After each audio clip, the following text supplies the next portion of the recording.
What's up, you guys? Welcome back to another video. I told you guys I wasn't gonna keep you waiting too long for another video. So today we're doing another girl chat video, and I think I wanna do like 1 or 2 of these a month because it just breaks up the constant repetition of like vlogs and favorites and like little things like that. So I asked you guys on Instagram, which is normally where I post this because it's easier to keep all the questions in like one section. I asked you guys on Instagram and I got a ton of really good questions. Sorry for the glare of my glasses. I'm like right in front of a window because I'm trying to get the best sunlight. But I asked you guys on Instagram, got a ton of good questions, so I figured we can get into that. Before we get started, as usual, I'm just gonna break down like what it is that I have on in case you're interested. My glasses are Amazon. I will leave them linked down below. All of my jewelry is essentially the same as what I always wear. My candle is the Forge Wild Berry from Veluspa, which is probably top like 5 candles of all time for me. I'm obsessed. And then I'm just wearing like a little white tank from, I can't remember if this is Target or H&M. Target, I think that said Wall Table, so Target. So let's get into all of the questions. First topic is how to make yourself feel sexy when you're in a funk. And I feel like feeling sexy has so much more to do with what you feel inside versus the outside. And granted, I will say the outside definitely matters. Like and it isn't even about like being vain or being conceited or being cocky, but when you look good, you feel good. And I feel like sexiness or like feeling like in like feminine and all of that, like it has so much to do with inside, because again, if you don't feel good, you're not going to like wear that on the outside. But also like taking care of yourself, that's number one. Like I never feel sexy when my hair is dirty. If I have clean hair, I feel my absolute best. If I don't have makeup on, I don't feel like my sexiest. Maybe if I'm like freshly laid out from the beach and I'm taking a nap and I just woke up and I'm just like all sun-kissed and perfect and all that. But like really taking care of what is on the outside. And again, I don't want it to come off like, oh, being conceited or being cocky or your appearance is everything. But how else are you going to feel good about yourself if you don't feel good about the way that you look, pretty much? So like your nails done, your toes done, like those are things that will make you feel your most feminine and your prettiest and your sexiest. Smelling good, wearing clothes that you love, like wearing an outfit that you love, whether it's dresses, whether it's jeans, whether it's blazers, like wearing heels makes me feel like the baddest bitch alive. I will always be pro heel because they just make me feel so good. The way that they make me walk, the way that my posture has to be different, the way that they make outfits look, heels will always reign supreme to me. Having my makeup done, even if it's just like a fresh face, like what I have today, I don't have a ton of makeup on because my makeup is all too light for me, but I have like a couple dots of concealer, some mascara, a lip, like very, very simple, but putting a little bit of effort into my appearance always makes me feel really good. Clean hair, obviously, blonde preferably, but I'm getting my hair done next week, so it's fine. It's fine. I'll be there eventually. Honestly, exercising and putting time and effort into your body, I promise, will make the world of a difference. Because not only will it show on the outside, like obviously everybody knows you eat healthy, you treat your body good, you exercise, you're going to physically look better and your best. But the way that it makes you feel on the inside, like first of all, endorphins. If you need a little bit of happy chemical in your brain, go for a walk, go for a run. Like it doesn't even have to be anything strenuous or crazy.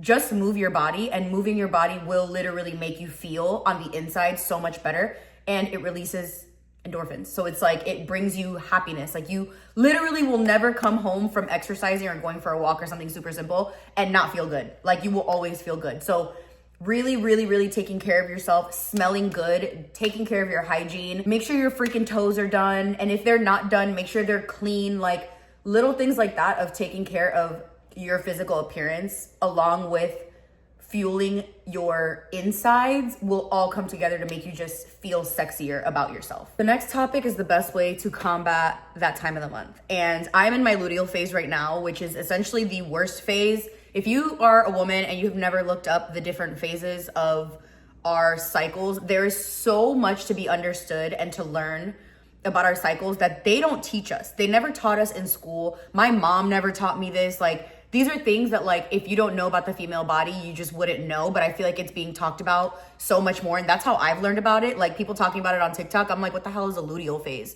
The luteal phase is literally like after you're done ovulating.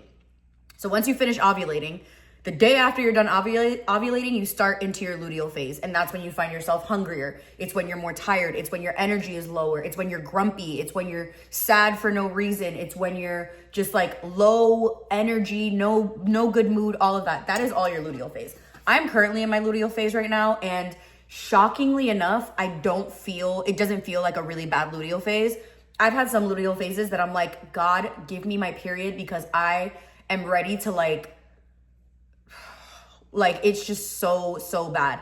And whenever I'm in my luteal phase, honestly, I just let myself feel it. It's nothing that we can control. These are our hormones. Ask for them and we can't do anything to really make them go away. So I just let myself feel it all. There are days that I wake up when I'm in my luteal phase and I cannot get out of bed because I am physically like, I could have slept 11 hours and I feel like I slept 4. Physically freaking exhausted. Is that my fault? No, it is literally my body being ready to release an egg. Like, I feel like we as women, especially our generation, like millennials, because of the boomers, because of our parents, we don't know how to rest. We don't know how to wind down. We find so much pride in overworking, how much we work, and if we worked harder than the next person. And that's not at all to say like don't have good work ethic, obviously, but like sometimes we need to slow down. And my luteal phase is always my reminder to chill out. The work will always be there. The editing will always be there. The emails will always be there. Everything will always be there. And if there's just a day that I wake up and I'm like, I do not have it in me today, I will be like, I'm canceling my full day and I'm rotting on the couch. And after I do it, the next day I feel so much better. I'm like, okay, I rotted today. I'm not gonna let myself rot again. So I'm just gonna get up and like get to it. It comes to like the foods, because during your luteal phase, you also crave carbs. And a lot of women don't know this, but the reason that you crave carbs is because carbs release dopamine in your brain, which is another chemical that brings happiness. Dopamine is depleted when you're about to get your period. So like that time of your period when you just feel really sad, that is a chemical thing. Like it's something going on in your brain because of our hormones. So our bodies crave carbs because the carbs release the dopamine that we are currently depleted of. It's literally mind-blowing. Like women we're magical creatures. So if I'm craving a pizza, I'll be like, you know what? I want pizza today. And I eat the pizza because I'm like, if it's gonna give me like the dopamine joy, cool, give me the pizza. And then I just move on from it. Like I don't like wallow in it. I don't sit there and like, oh no, I had pizza today. I'll just, the next morning, I'm like, okay, back to my healthy eating. And I just get back to it. So like I allow myself to fully feel every single thing during my cycle. And I don't care. And nobody's gonna tell me, oh wow, you're laying down today because of your period. Yes. And I'm gonna allow myself to do it every single time. Next topic is about managing finances. And you guys, I don't know what it is. I get questions like this all the time. I don't know shit about finances. I don't know shit about money. I don't know shit about anything. I was not brought up with financial literacy or financial education at all. Like I said in my last like girl talk video, my family, like my parents were just a regular working class set of parents, and I think that they were too busy trying to survive to teach us anything about finances. Like my mom did not tell us about taxes. My mom did not talk to us about saving. She didn't talk to us about 401ks. Like I didn't know anything about that, like at all. It has all been like as an adult learning that like you're the only person that's going to make your situation better. Like nobody's coming to save you unless you have a trust fund, which lucky you if you do. I wish I did. But everything has just been like, for example, Tyler and I are self-employed. Like there is no social security. We don't get anything like that. Like when you're self-employed, all those taxes that come out that you can later like pull out from when you're retired, you don't get that when you're self-employed. You have to create a savings fund. You have to create a retirement fund for yourself. And it's like all the things that we want to do, like all the dream that I have of our life later on, or even within like the next 10 years, is so different from like what it is now. Like I want to fully enjoy life, which I do. Like me and Tyler fully enjoy our lives now, but I don't want money to ever be an issue. So what I've been doing specifically, and this will work very differently for everyone because a lot of people get paid bi-weekly, or they get paid, the 15th and the 30th, or however it is that you make your money. You could be self-employed that you get, one big lump sum at the end of the month, or whatever it is that you do.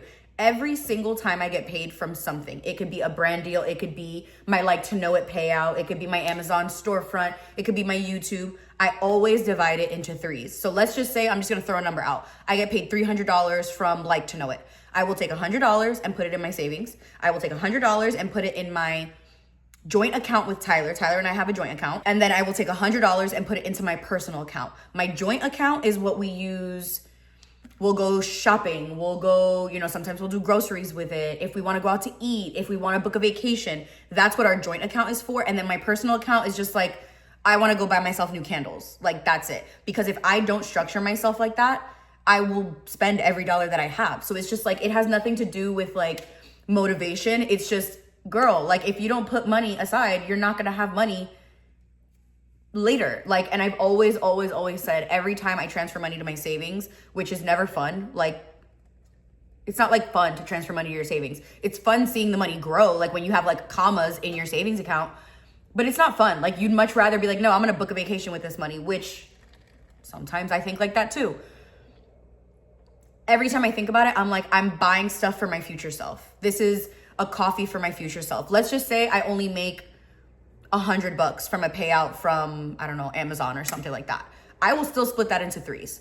And I'll be like, okay, this much is going here, this much is going there, and this much is going here. Even if it's only $50 that I'm saving, I'm like, that is a lunch if me and Tyler want to go out in the future. So I always think about like buying myself, or like I'm paying for future things whenever I put stuff away in savings, because you guys already know, I've talked about it many times, of like us wanting to live in Amsterdam for a portion of our lives. And I'm always like, okay, like this money will go towards our rent when we're living in Amsterdam, or this money will go for a train ride if we want to go to Paris for the weekend. Like, that's genuinely how I think.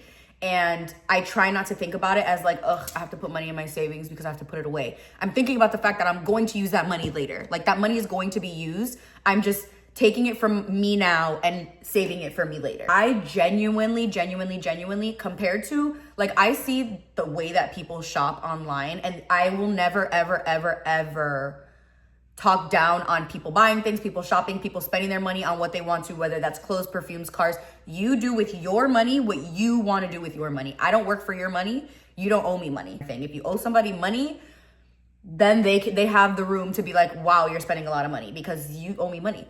Aside from that, if you don't owe anybody money, I genuinely could give a shit about what you do with your money. I don't care if you travel. I don't care if you spend it all on going out to eat every single day. I don't care. I don't know. Like, I'm not someone that like consumes like crazy. And that's something that has been a conscious decision. Like, I was always a shopper, always. I've always worked in retail, and luxury fashion retail at that. So like, when I got paid, I was already thinking about what I wanted to buy with my employee discount, wherever it was that I worked. I have become so much more conscious about what it is that I do spend my money on, because the way that I think about it all the time, and I've started thinking like this, especially since like last year, if I realistically were to move, like let's say me and Tyler were to pull off this dream that we have of living in Amsterdam for however time, or living somewhere else. If I would not actually take it with me, like if I'm not like, oh no, like that can stay, like I'll sell that, I don't need it. So every single purchase that I have made, especially since the beginning of the year, has been so incredibly intentional, especially because I want everything that I have to be a reflection of me, not a reflection of a trend, not a reflection of someone else, not a reflection of what I see on TikTok. I want it to be a reflection of me. So like with all the rules, like the shopping rules that I've given myself this year, the whole point of it is to really, really narrow down who I am and what items I will have in my possession that are going to fully describe me without me having to talk, if that makes sense. So like my jewelry, I really wanted to curate my everyday jewelry. I wanted unique things. I wanted things that aren't like super like trendy, or like everybody, I don't want to say that everybody else has, because like a hand chain, like they're really, really popular right now. But I was like, I want to invest in one. I want mine to have blue in it. Like, I've been trying really hard to just narrow things down so that what I have is a direct reflection of me, and what I want is the best of the best. Like, if I want a specific thing, I am not the type that will, I'm going off on a tangent here, my bad. I'm not the type that will settle for something else. If there is a specific shoe that I want, I'm not getting a dupe. I don't like dupes. And I don't ever purposely go out of my way to get a dupe, because when I want something, I want exactly what it is that I want. I don't care how expensive it is. I don't care if I need to save for 2 months to get it. like my jewelry items that I have purchased. Like I knew for my pinky ring, this is exactly what I wanted. I knew for my hand chain, this is exactly what I wanted. And me honoring myself by getting the things that are exactly what I want, I don't ever want to get rid of them. And I feel like that's the whole point. I spilled water on my shirt, so here we are. But anyways, ending that topic, on to the next. I actually really like this topic. Someone said, how do you handle differences in culture, like as far as your relationship? Which I think is pretty interesting because obviously I am Puerto Rican and Tyler is white. He was born here, but he is German, like his family is German. And our cultures are very, very, very different. And not to get very into Tyler's personal life or his business, because that is not my business to share. He is not close with his family. Like they don't have like a really, really close relationship the way my family is. So he has kind of adopted a lot of like my family traditions because my family is essentially like his main family, if that makes sense. Food wise, Tyler's obsessed with the food, loves it. Obviously he doesn't know how to dance salsa. He doesn't know how to dance anything like that. But I went into dating a man that is not Puerto Rican or Hispanic, knowing that that was going to be different. And I don't personally need you to have the same culture for our relationship to work. Like I know a lot of people will be like, oh, I won't marry outside of my culture because they won't know a Mark Anthony song. And it's like, for me specifically, like I need you to be a good partner. I need you to be a good husband. I don't give a shit about what music you listen to. Like I need you to be the husband and partner that I need. And if the culture is different, like, okay. Like for me, that's just my personal thing. I know a lot of people are like, oh my God, I could never, because like, what about when we go to weddings or parties and I want to dance with him? Yes, that is very valid, but there is so much more to marriage and building a life with somebody than dancing with them at a wedding, you know? Like, you know what I mean? Like Tyler will dance. Like he'll, especially if he has like a drink or two, which Tyler's not a drinker like at all. He might have like maybe 4 or 5 drinks in an entire year. And a lot of the times it'll just be like a beer or like a glass of wine. If we order like a bottle of wine at a restaurant, like very rarely does he drink. But if he has a couple drinks in him, like we've gone on cruises and we've gone to like parties where he's a little loose and he has done a conga line. Like Tyler doesn't look like it because he's very serious and very quiet, but he will loosen up and he will dance and he will. I've taken him to La Placita in Puerto Rico.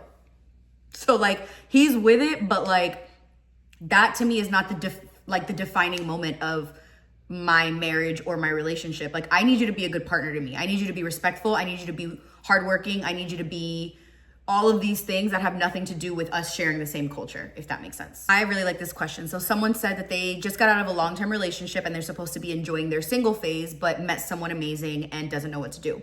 And I personally just feel like, I don't know, like, I think because I am a very, very open-minded person, I never like, I don't know, like unless you're like hurting someone or like hurting children or innocent people or like being racist pricks or like abusive, it's not the end of the world.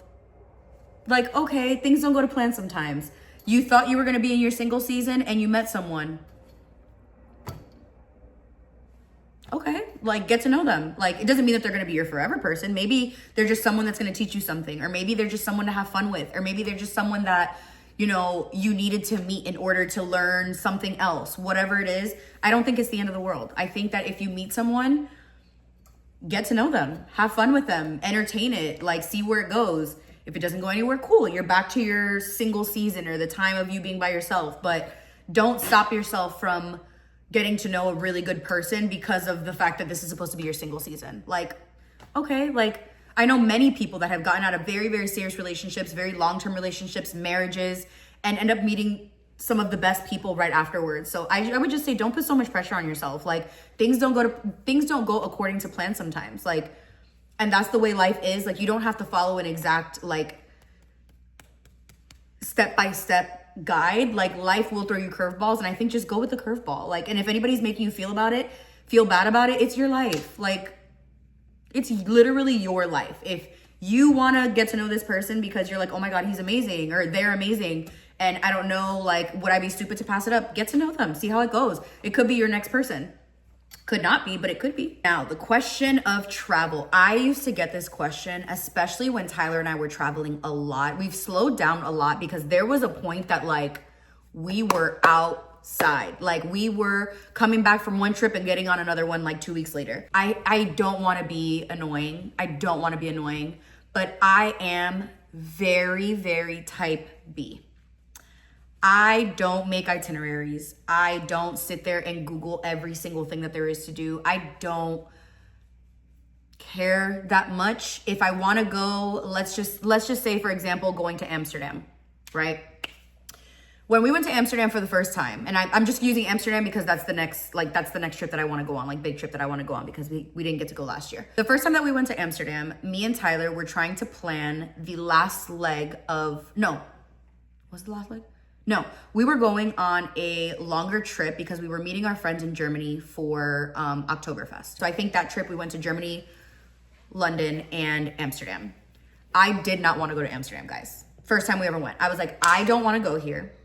The only thing that I know about Amsterdam is the drug scene. Like it's all heavy on drugs. And again, I don't judge. I don't care. You do what you want to do with your life. That's just not really my scene. So I didn't really I didn't care to go. And Tyler was like, I just feel like it'd be super cool. Like I've never been there. You've never been there, that type of thing. I wanted to go to Copenhagen. And this was in 2019, I think. Like this was a long time ago. And I was like, I want to go to Copenhagen. I want to go to Denmark. I want to go to Denmark. We looked into Copenhagen. That didn't end up working. So then we were looking into Prague. And we were like, oh, let's go to Prague. Beautiful architecture, stunning architecture. Everything's gorgeous. Then we looked up like what the food scene is there. Like what do they eat there? And their like national dish is pork knuckle. We were like, okay, well, we like to eat. Like I want to explore different cities. I like exploring different cities through food.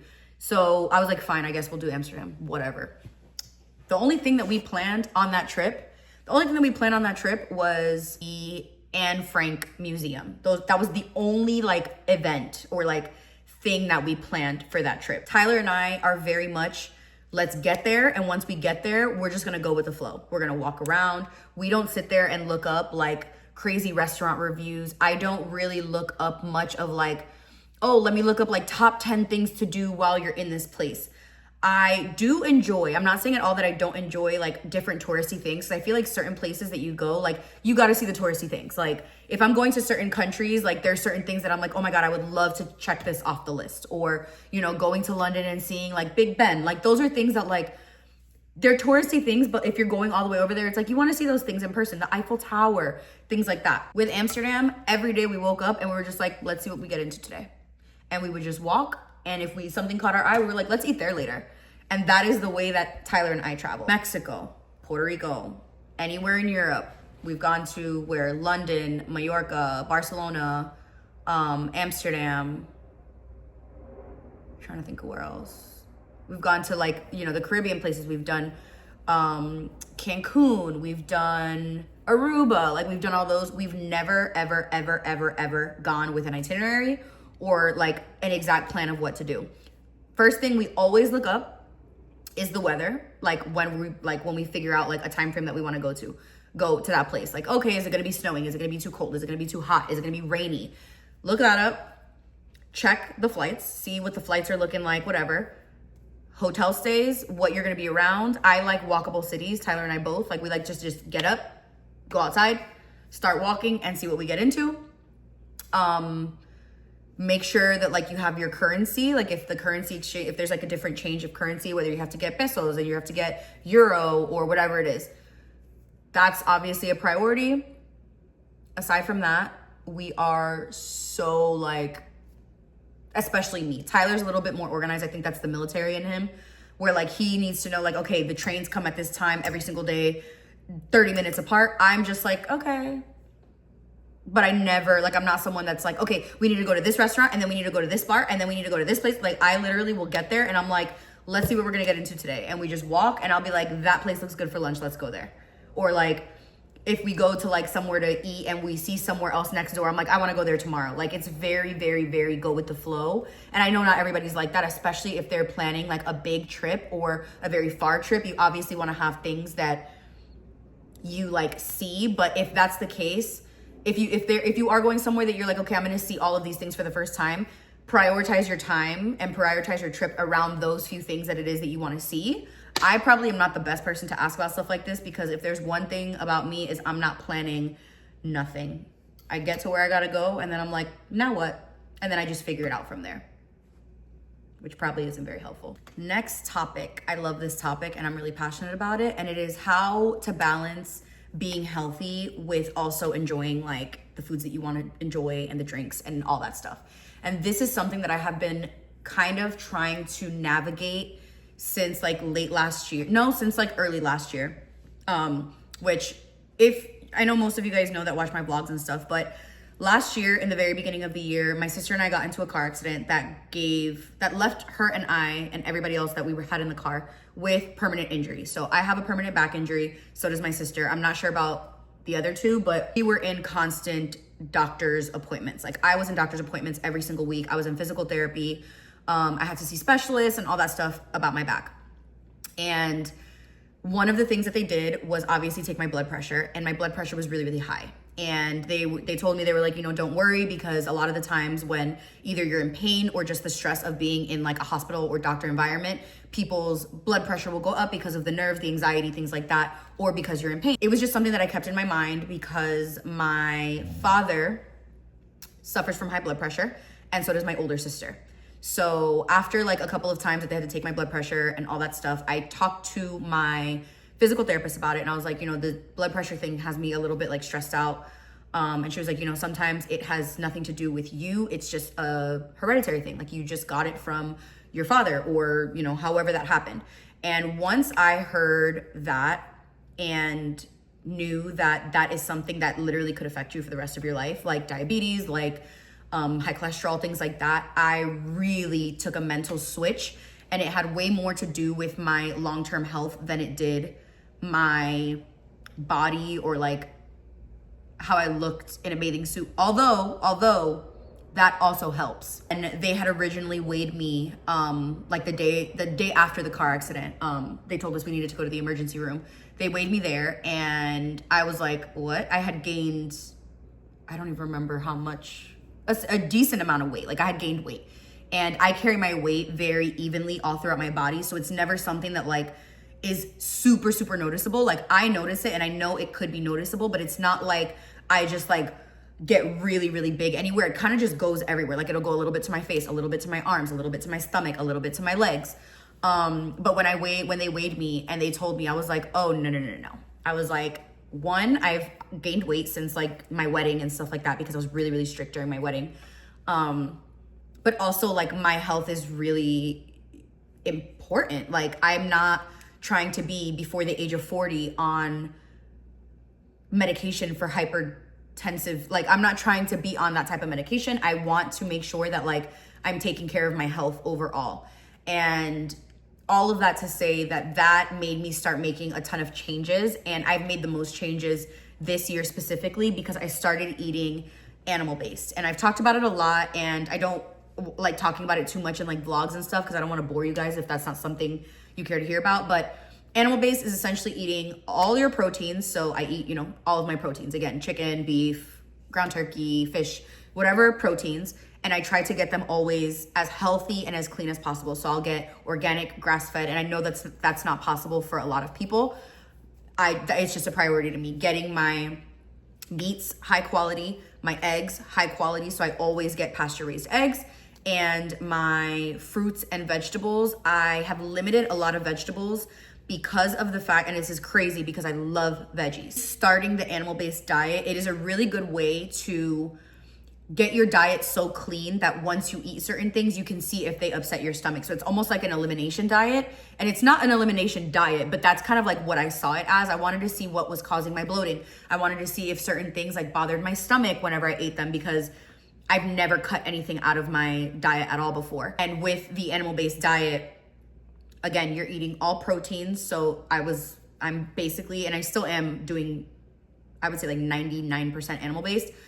Proteins, I do grass-fed chicken, or pasture-raised chicken, grass-fed beef, grass-fed steaks. Any meat that I eat is gonna be grass-fed. My eggs, I always try to do pasture-raised. Right now there's an egg shortage, so at this point I just get whatever eggs I freaking can. All of my fruits, I try to do organic if they have them. So I eat a lot of fruit, strawberries, blueberries, grapes, mangoes, pineapple, kiwis. I eat a lot of citrus. I freaking love citrus so much. All of that I do organic if I can. And then veggies, it's very limited, which is crazy. So it's zucchinis, squash, sweet potatoes, avocado, which is technically a fruit, but whatever. Those are really like the only things. No leaves, no spinach, no lettuce, no kale, no nothing like that. No nuts, no beans. And then if your stomach is okay with it, then you can do plain like white jasmine rice, like cook your jasmine rice, whatever. And sourdough bread because of the fermentation in sourdough. So for the last couple of months, I've been eliminating everything except for those things. Like I literally only eat a ton of fruit. I eat my dairy. So I have cottage cheese. I'll have raw cheddar. I'll have whatever dairies, my whole milks, things like that. Like you eat like whole fat, regular dairy. The limited vegetables that I eat. So zucchinis and squashes, avocado, eggs, like those things. And I have noticed over the time, every single time I eat things that I enjoy, like let's just say I want pasta, sushi. Let's say I want cookies or junk food. Guess who ends up with a stomachache? Every single time. This happened to me just the other day. I really wanted like a lemon cream sauce pasta, and I haven't really had pasta in months. Breaded chicken in the oven, so I didn't even fry it. And then my pasta was an angel hair pasta with a lemon butter cream sauce that I use literally lemon, butter, heavy cream, and cheese. Made the sauce. And then I made cookies. I woke up at around 3 o'clock in the morning and could not go back to sleep because my stomach was hurting so badly. So badly. Same thing happened when I ate broccoli, you guys. I added broccoli to like a bowl. I made like a salmon bowl. And I was like, oh, let me put a couple pieces of broccoli. I had the worst gas of my life throughout the entire night. I couldn't sleep because my stomach had like bubbles of air in it. Same thing with bell peppers the other day. Bell peppers, green bell peppers, which are one of my favorite vegetables. Had them, messed up my stomach. So if things like that are bothering my stomach, going out to eat or like kind of just like eating what I want has been a little bit more limited because I'm not trying to have stomach pains. I don't want stomach aches. My stomach freaking hurts. The fact that it hurts my stomach, it makes me not want to eat out. It makes me not want to eat Taco Bell. It makes me not want to eat junk food because I'm like, bro, my stomach is gonna hurt. So why am I gonna eat this if I know, yeah, it might taste good in the moment, but I am going to be in so much pain, and it happens every single time. However, with drinks, things like that, you guys know I love my wine, I love my Prosecco. I have tried to limit it mainly to like the weekends. Like I try not to drink like during the week. Every once in a while, it'll happen. If the girls want to grab a glass of wine, if the girls want to stop for a drink, cool. Or if me and Tyler go out to dinner in the middle of the week and we order some wine, whatever. But I try to limit it more to the weekends just because you did eat something that like isn't your normal, like it's not healthy or the healthiest. Or let's say you have too many cocktails. The next day, just go right back into your routine. Or let's just say for breakfast, you went out with the girls to brunch or with your partner to brunch. You had pancakes, you had whatever it was that you wanted. And I don't deem anything like bad food at all. Let's just say you had whatever you wanted. You had pancakes, you had this, you had that, you had some mimosas. Come lunch, go right back to your routine. Go back to your healthy foods. Go back to the things that make you feel good. Move your body. And what I've noticed is moving your body is it means something different to everybody. I hate the gym. I hate lifting. I don't like workouts. I know it's good for you. I know that it is. But I have found that my favorite form of exercise is walking and running. I miss 1 or 2 days a week, but every day I go for my walk. And walking is so good for you. So as long as you just know that like, it's not the end of the world if you do have like a meal that's not on your healthy track, just go right back to it for the next meal. Like it's not the end of the world. Eat whatever it is that you want to eat. If you want to have cookies for dinner, if you want to have a ice cream sundae after you finish your meal, it's fine. Have it. And then the next morning, wake up, do your exercise, and have your normal breakfast that you always would. As long as you just constantly go back and forth to that, I feel like that's the best way to have balance. I usually only eat out, if I do, on the weekends, because I spend a lot of money on food, on groceries. So I'm gonna eat all my groceries. And I just stick to what I know makes me feel good. I know that my proteins make me feel good. I know that all my fruits make me feel good. I know that the few vegetables that I can tolerate make me feel good. So I just stick to what it is that I know makes me feel good. And then of course, when I go out to eat, I'm like, I'm not gonna eat sweet potatoes and squash. I'm gonna eat pasta. I eat that, I deal with the stomach ache, and then the next day I'm like, okay, right back to it. And we just carry on. Someone said advice for someone in their early 30s that is just getting into dating again. And it's so funny because I always think about it. I'm like, God forbid, like Tyler and I were to not work out and we end up split, which I don't wish that, but things happen. Like, you never know. I do not want a divorce. Like, I did not get married to get a divorce, but things happen sometimes, and like life throws you curveballs. I would not want to date at all.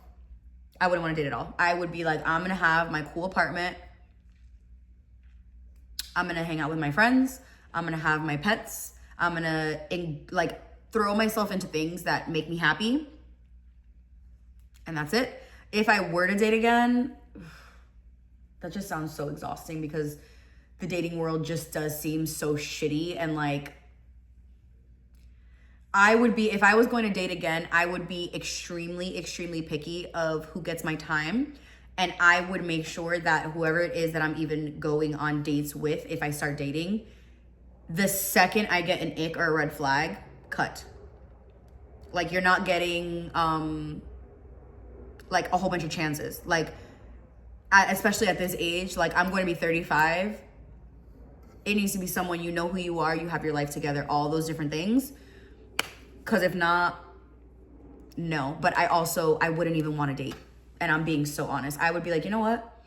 I'm gonna hang out. I'm gonna pick my life back up, rebuild my life, start over, do what it is that I wanna do projects that I wanna do, have girl dinners all the time, really fill my time with my friends, my family, travel. This leads into another question, topic that talks about friendships, and it talks about how to make them in like your 30s, how to keep them, blah, blah, blah. So I genuinely feel like people do not see friendships as relationships. They see them completely different.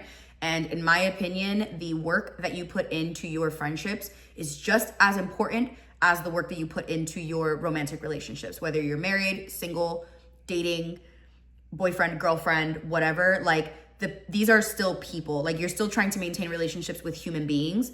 It takes effort, it takes time, it takes patience, it takes communication, it takes understanding, it takes quality time. Like, I have been friends, I don't have a lot of friends, like I do not have a big group of friends. I have my core group of friends, and then I have a couple other friends outside of that group of friends. That's it. And I am perfectly okay with that. I've never been somebody that has had a lot of friends. I've always been extremely shy. My whole life, I was always extremely shy. So I've had the same best friend since I was 13, 14 years old. Like, I don't make new friends. Like, it's not something that I do. And the way that we have maintained our friendship over all of these years is honesty, loyalty. Loyalty is the biggest one. Like, show your loyalty to these people. Like, don't make them feel like they're last. Like, obviously Tyler, my relationship with Tyler is the number one. Like, this is who I chose to marry. He is my number one priority. But I don't ever make my friendships feel like they're second to him. Like, I care just as much about their milestones. I care just as much about their things that they want to celebrate, big things going on in their lives, when they get engaged, when they get pregnant, when they have children, their children's birthdays. Like, I treat my friends like they're my family. And I don't have a lot of friends. I've always felt like quality friendships are better than quantity. I don't need surface level friendships that I'm just talking to people about like nonsense. Like, I want to be able to talk to my friends about like real shit, like real life shit. And I want them to be able to talk to me about that stuff too. I just feel like, especially like girlhood, like if this is like girlfriends that you're trying to make or wanting to maintain, like girlhood is the most important thing that we will ever have, because when shit hits the fan and you need your girls, if you flake on them for guys all the time, if your entire life is centered around what guys you're gonna meet or what guys you're gonna date or what guys are gonna show up when you guys go on girls' nights, like decentering men and just focusing on the girls in your life and like having those relationships grow is worth every single ounce of energy. Like my good friends know that if something happens, I will drop everything. And I know that the same thing for them, unless it's like something that like their kids or like something like that. If I call and I need something, they're going to drop everything to be there in that moment. And it's because of all the years of watering and letting these relationships like become what they are. But it has taken disagreements. It has taken bickering, arguing, being there at really, really high highs and the lowest of lows. Like it takes all of those things to sustain good friendships and solid friendships at that. Like, again, I don't make friends just for the sake of making friends. I've had the same best friends since I was a teenager, and that's how I like it. I prefer it that way. And yeah, it's taken a lot of work to maintain them. Not in the sense that it's just like, oh my God, it's toxic and it takes work. It's just, you need to show up for people. You need to show up for people. That's the way you build your community. So focus on that. Like, don't focus on a group of friends. Focus on your individual friendships, and that will help them blossom. I really like this topic too. Someone said people pleasing and your authentic, like being your authentic self, that she's been doing this for a long time and she wants out. So my personality per se is I like what I like and I don't care who likes it. I don't care if you like this. If I don't like it, I'm not gonna like it and you're not gonna convince me. Like, I'm so sure of myself, and I think that's what it is. It's being so sure in yourself, and all of that has to do with trust. Trust yourself. You know yourself better than anybody else. If you trust yourself, no one can make you feel like you need to people please them. No one can make you feel inauthentic. If you trust yourself and you trust your judgment for you, that's literally all you need. Like, I don't care how many trends come and go. I don't care if somebody wants me to do this. If I don't want to do something, I'm not doing it, because I trust myself. I know how I feel. And at the end of the day, at the end of all of this, at the end of this life, you've spent more time by yourself and with yourself than anyone else. You know how they say, like, you're born alone, you die alone? You kind of do. So it's like living in your authentic self is making yourself happy. Like, you can't possibly be happy if you are inauthentic to you. So it's like, what are you going to lose by being your true self? You shouldn't lose anything by being your true self. Just about trusting yourself. Like, know yourself and trust yourself, because that way nobody can tell you about what you should be doing, how you should be thinking, what moves you should make, what you should like, what you shouldn't like. The only way that people can do that is if you trust their judgment more than you trust your own, and you need to learn how to trust your own. Okay, I'm gonna end on this one. There was a lot more, but my throat kind of hurts from talking. But I'll definitely do another one of these, so it's fine. Someone said, how do you balance your dreams and ambitions and goals while also being like married and like focusing on your relationship? And one thing that Tyler and I like really, really have always stood by and understand about each other is that we are two completely individual people. I don't try to change him and he doesn't try to change me. So my dreams and my goals and my ambitions, there are some that involve him, but they're for me, and they're for me as an individual. He obviously, like, Tyler puts everything that he does, he puts me at the forefront, as a good husband should. Any decision that he makes, whether it has to do with business, whether it has to do with money, whether it has to do with just regular choices, I am always his first thought. And then everything else like kind of follows. And Tyler being the way that he is, and being like, I hate using like masculine and feminine. Tyler is an extremely masculine man. So I am able to be so feminine. And Tyler also has always talked about how he likes stepping into the provider type, which Tyler very much is. Like, Tyler is the sole provider of our family, and that allows me to do all the things that I want to do.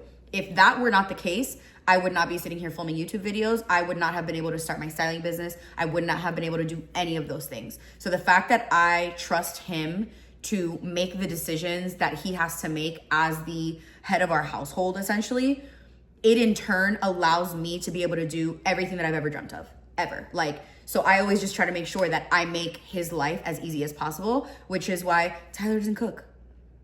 And I'm perfectly okay with like that type of gender role. And I don't even want to use it as a gender role. It's just our roles in our marriage, because I don't think it needs to be the man versus the woman.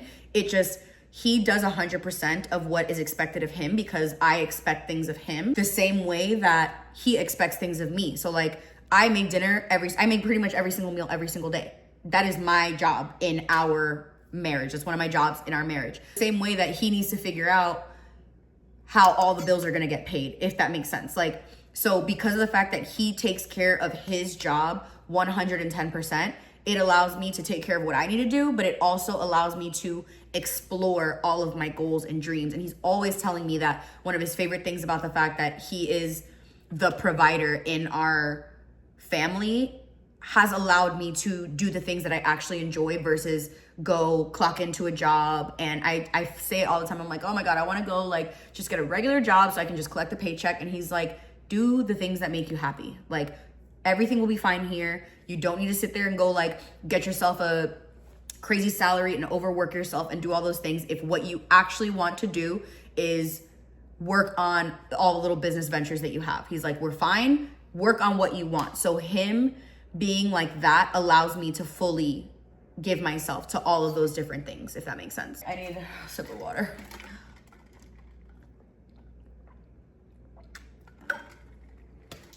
All right, guys, I hope you enjoyed this video. It's probably really long. I haven't even looked at the footage, but I will definitely do another one of these again.